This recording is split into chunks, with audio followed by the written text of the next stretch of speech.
వీరిని అంటే దుష్టులని, భక్తిహీనులని, దేవుడంటే భయం భక్తి లేని వారిని, దేవుని ఆరాధించని వారిని, ఇష్టానుసారంగా జీవించే వారిని, లోకములో, సాతానులో, శాపములో ఉన్నవారిని దుష్టులుగా దేవుడు ఇక్కడ చూస్తూ ఉన్నాడు, వేరుపరుస్తూ ఉన్నాడు. దూతలు వచ్చి నీతిమంతుల్లో నుండి దుష్టులను వేరుపరచి, వీరిని అంటే దుష్టులు అన్నమాట, అగ్నిగుండములో పడవేస్తారు. దూతలు పడేస్తారంట. నీతిమంతుల్ని ఒక పక్క పెడతారు, దుష్టుల్ని ఒక పక్క పెడతారు. ఈ దుష్టుల్ని తీసుకెళ్ళి ఎక్కడ పడేస్తారంట? ఆ? వీరిని అగ్నిగుండములో పడవేయుదురు, అక్కడ ఏడుపు పళ్ళు గొరుగుటయు ఉండును. యేసుక్రీస్తు రక్తములో కడగబడిన వారందరూ, విమోచించబడిన వారందరూ ఉచితముగా నీతిమంతులు అవుతారు. రక్షణ పొందని వారు దుష్టులు గుంపులో ఉంటారు. ఈ దుష్టులు మరి అగ్నిగుండంలో పడవేయబడతారని వ్రాయబడి ఉంది. అక్కడ ఎలా ఉంటుందట అగ్నిగుండము? ఏడుపు పళ్ళు కొరగటం ఉంటుంది. అలాగనే మనం ఈ వాక్యం వినేటువంటి ప్రజలు అగ్నిగుండంలో పడేవారు లాగున్నారా, లేక పరలోక రాజ్యంలో చేరడానికి ఇష్టపడుతున్నారా? నీతిమంతుల జాబితాలో ఉన్నవారు మాత్రమే పరలోక రాజ్యంలో ఉంటారు. దుష్టులు నరకానికి వెళతారని వ్రాయబడి ఉంది. దుష్టుడు నశించాలని దేవుని ఇష్టం లేదు. దేవుడు నరకానికి పంపించాలని దేవునికి ఇష్టం లేదు. మారు మనసు పొందాలని, రక్షణ పొందాలని, లేక బాప్తిసం పొందాలని, యేసుక్రీస్తు దగ్గరకు రావాలని సువార్త ప్రకటన.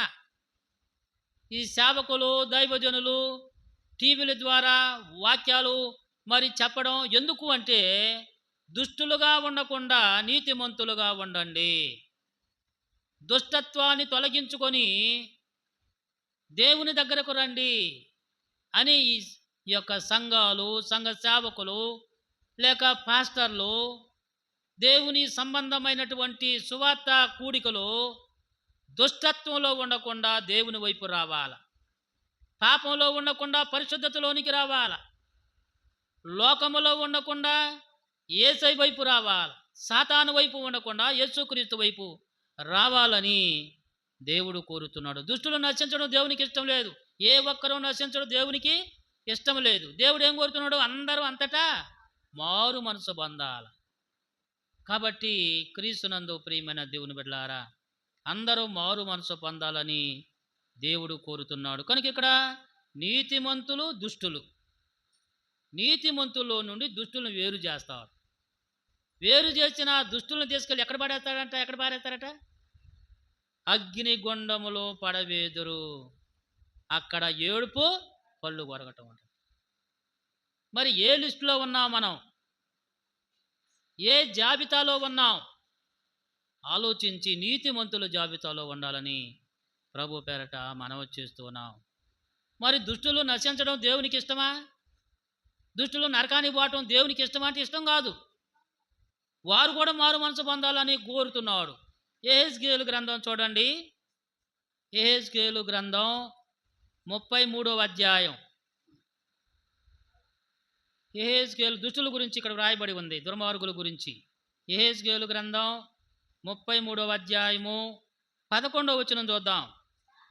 కాగా వారితో ఇట్లనుము, నా జీవము తోడు దుర్మార్గుడు మరణము నొందుట వలన నాకు సంతోషము లేదు. దుర్మార్గుడు తన దుర్మార్గత నుండి మరలి బ్రతుకుట వలన నాకు సంతోషము కలుగును. కాబట్టి ఇశ్రాయేలీయులారా, మనసు తిప్పుకొనుడి, మీ దుర్మార్గత నుండి మరలి మనసు తిప్పుకొనుడి. మీరెందుకు మరణము నొందుదురు? ఇదే ప్రభువు యెహోవా వాక్కు. దేవునికి స్తోత్రాలు. ఏమని కోరుతున్నాడు దేవుడు ఇక్కడ? దుర్మార్గులు, దుష్టులు మరణం నొందటం నాకు సంతోషం లేదు. నాకు వాళ్ళు కూడా మనసు తిప్పుకొని వారి దుర్మార్గత నుండి మరలి మనసు తిప్పుకొనుడి.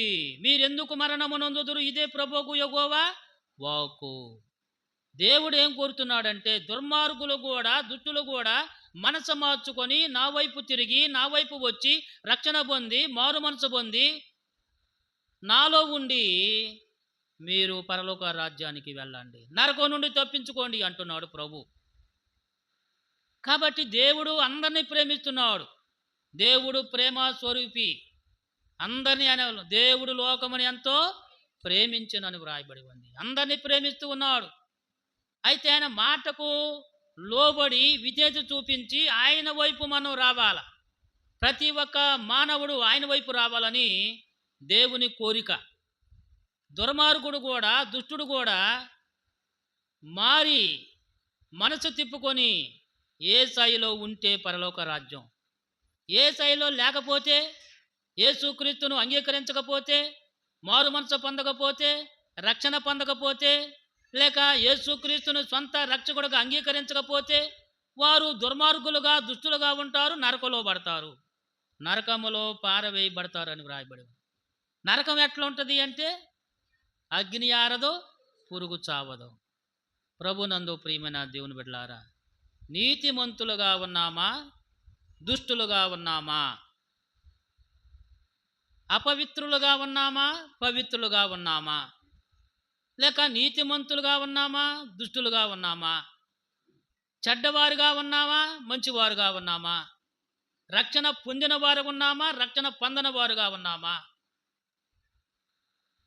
లేక ఆయనను ఆరాధించేవారుగా ఉన్నామా, ఆరాధించని వారుగా ఉన్నామా? భక్తి కలిగిన వారుగా ఉన్నామా, భక్తి లేని వారుగా ఉన్నామా? ఆ విషయాలు ప్రజలు తెలుసుకోవాలని ప్రభు తెలియచేస్తున్న వాక్యము ద్వారా హెచ్చరిక చేస్తూ ఉన్నాడు. ఎలాంటి స్థితిలో ఉన్నాం? దుర్మార్గతలో, దుష్టత్వంలో ఉన్నామా, నీతిమంతుల జాబితాలో ఉన్నామా? ఇందాక మత్తయి సువార్తలో చూసాం, వల వేసి సముద్రంలో చేపలు పట్టారు. పడితే చిన్నవి పడ్డాయి, పెద్దవి పడ్డాయి, పనికొచ్చే పడ్డాయి, పనికిరాని పడ్డాయి. అప్పుడు వల తీసుకొని వలలో ఉన్న చేపల్ని, పనికొచ్చిన చేపలేమో బుట్టలో వేసుకున్నాడు, పనికిరాని చేపల్ని ప్రక్కన పడేసి పారవేశాడు అన్నమాట. వారు దుష్టులకు సాదృశ్యంగా ఉన్నారు. కనుక యేసుక్రీస్తును రక్షకుడుగా అంగీకరించాలి. దుష్టత్వంలో ఉండకూడదు, పాపంలో ఉండకూడదు, నీతిమంతుల జాబితాలో ఉండాలని. ఎందుకంటే నీతిమంతులు ఎలా అవుతారు అంటే రోమా 11లో వ్రాయబడి ఉంది. ఆ 3:11లో నీతిమంతుడు లేడు, ఒక్కడు కూడా లేడని వ్రాయబడి. అదే అధ్యాయంలో 10, 25, 26 వచనములో యేసుక్రీస్తు రక్తములో కడగబడిన వారందరూ ఉచితముగా నీతిమంతులుగా తీర్చబడతారు. మరి యేసుక్రీస్తు రక్తంలో కడగబడి ఉన్నారా? నీతిమంతుల జాబితాలో ఉన్నారా?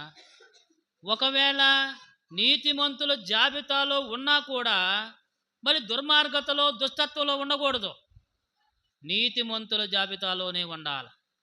యేసుక్రీస్తును అంగీకరించి రక్షణ పొంది, మారు మనసు పొంది మరలా దుష్టత్వంలోనికి పోకూడదని ప్రభు హెచ్చరిక చేస్తున్నాం. ఒకవేళ అలా వెళ్తే నరకంలో పారవేయబడతారని వ్రాయబడి ఉంది. నరకం ఎలా ఉంటుందో, పరలోకం ఎలా ఉంటుందో లేఖనాలు చెబుతున్నాయి కదా. పరలోకం ఎలా ఉంటుందంటే అక్కడ అక్కడ దొంగతనాలు కానీ, పాపం కానీ, శాపం కానీ ఉండదు. అక్కడ అంతా సంతోషమే, అంతా అక్కడ శాంతి సమాధానాలు ఉంటాయి. ఈ లోకంలో ఉన్నట్లుగా అన్యాయాలు, అక్రమాలు, పాపం, వ్యభిచారం, దుష్టత్వం పరలోక రాజ్యంలో ఉండదు. సమస్తము అక్కడ శాంతికరంగా ఉంటుంది. సంతోషంగా ఆరాధనలో ఉంటారు అందరూ. నిరంతరం నిత్యం ఆరాధన, ఆనందం, ఆకలి దప్పులు లేని రాజ్యం అన్నమాట అది. కనుక ఆ రాజ్యం కావాలా, లేక అగ్ని గంధములతో మండు గుండం కావాలా? ఈ లోకంలోనే నిర్ణయించుకోవాలి. మనం ఈ లోకంలోనే తీర్మానం చేసుకొని నీతిమంతులుగా ఉండడానికి సిద్ధపడాలి. దుష్టత్వాన్ని వదిలిపెట్టి, దుర్మార్గతను వదిలిపెట్టి, భక్తిహీనత వదిలిపెట్టి భయభక్తులు కలిగి దేవుని వైపు తిరగాలని, దేవునిని విశ్వసించాలని ప్రభు పేరట మీకు మనవి చేస్తున్నాం. ప్రభు మరి మీరు నా యొద్దకు రండి, నేను మీ యొద్దకు వస్తాను అంటున్నాడు. దేవుని దగ్గరకు ప్రజలు వాళ్ళు వెళ్ళాలి, మరలాలి. యేసుక్రీస్తు 2000 సంవత్సరాల క్రితమే మానవుల దగ్గరకు వచ్చాడు, రక్షకుడుగా వచ్చాడు. ఆయన అద్భుతాలు చేయడానికి, ఆశ్చర్యక్రియలు చేయడానికి, మానవులు నశించే మానవులను రక్షించడానికి రక్షకుడుగా పుట్టాడు ఆయన ఈ లోకంలో. 2000 సంవత్సరాల క్రితమే రక్షకుడుగా పుట్టడమే కాకుండా ఆయన అనేక అద్భుతాలు, ఆశ్చర్యక్రియలు, స్వస్థత క్రియలు చేశాడు ఆయన. అంత మాత్రమే కాకుండా మానవులందరి కొరకు ఆయన ఏం చేశాడు? ప్రాణం పెట్టాడు, సిలువలో బలి అయ్యాడు. మానవులందరి కొరకు, లోకము కొరకు ఆయన గాయాలు పొందాడు. ఆయన మరి అవమానాలు పొందాడు, దెబ్బలు పొందాడు. ఆయన రక్తం కార్చాడు, ప్రాణాన్ని సమర్పించాడు యేసయ్య. మన దోషములు బట్టి ఆయన నలగగొట్టబడ్డాడు, మన అతిక్రమ క్రియలను బట్టి అతడు గాయపరచబడ్డాడు.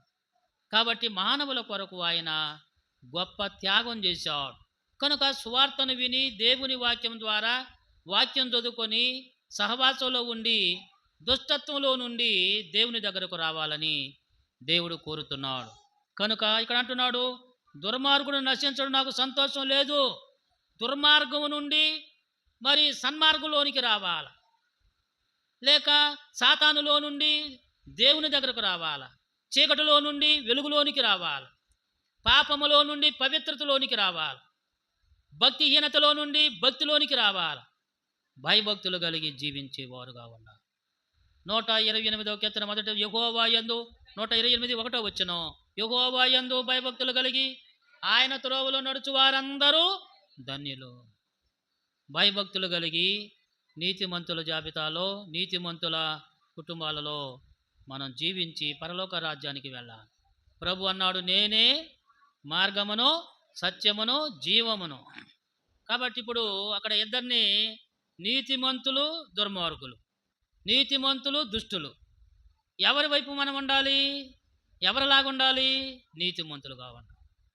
కాబట్టి ఎందుకంటే దుర్మార్గులను, దుష్టులను నరకలో పారవేయబడతారని వ్రాయబడి ఉంది. ఒకవేళ దుష్టత్వంలో ఉంటే, ఎవరైతే దుష్టత్వంలో ఉన్నారో, దుర్మార్గతలో ఉన్నారో వారు కూడా నరకంలో పారవేయబడతారు.